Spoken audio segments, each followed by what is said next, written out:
Hi, my name's Clay Christensen. I'm a professor at the Harvard Business School.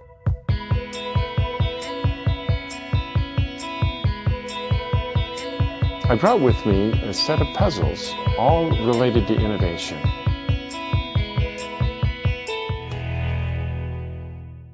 We decided that the way we teach marketing is at the core of what makes motivation difficult to achieve. The most helpful way we've thought of it so far is that we actually hire products to do things for us. And understanding what job we have to do in our lives for which we would hire a product is really the key to cracking this problem of motivating customers to buy what we're offering. So I wanted just to tell you a story about a project we did for one of the big fast food restaurants. They were trying to goose up the sales of their milkshakes. They had just studied this problem up the gazoo. They brought in customers who fit the profile of the quintessential milkshake consumer, and they'd give them samples and ask, could you tell us how we can improve our milkshakes so you'd buy more of them? Do you want it chocolatey or cheaper, chunky or chewier? They get very clear feedback. They would then improve the milkshake on those dimensions, and it had no impact on sales or profits whatsoever. So one of our colleagues went in with a different question on his mind, and that was, I wonder what job arises in people's lives that cause them to come to this restaurant to hire a milkshake. So we stood in a restaurant for 18 hours one day and just took very careful data. What time did they buy these milkshakes? What were they wearing? Were they alone? Did they buy other food with it? Did they eat it in the restaurant or drive off with it?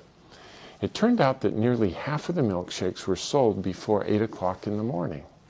The people who bought them were always alone. It was the only thing they bought, and they all got in the car and drove off with it.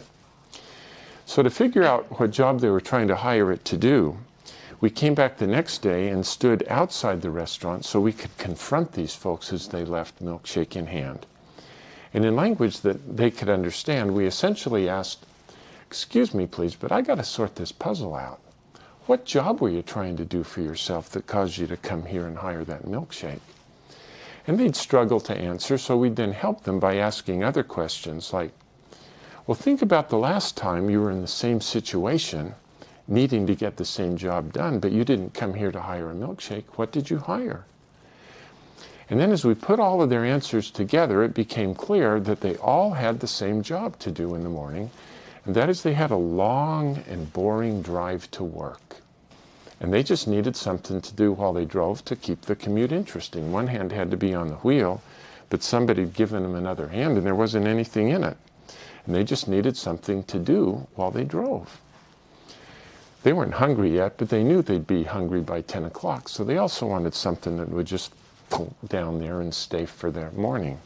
Good question. What do I hire when I do this job? You know, I've never framed the question that way before, but last Friday I hired a banana to do the job. Take my word for it, never hire bananas. They're gone in 3 minutes, you're hungry by 7:30.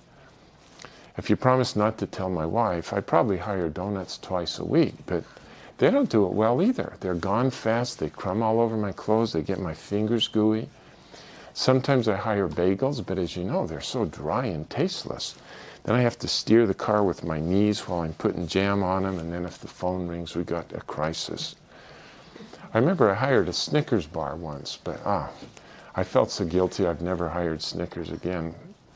Let me tell you, when I come here and hire this milkshake, it is so viscous that it easily takes me 20 minutes to suck it up that thin little straw.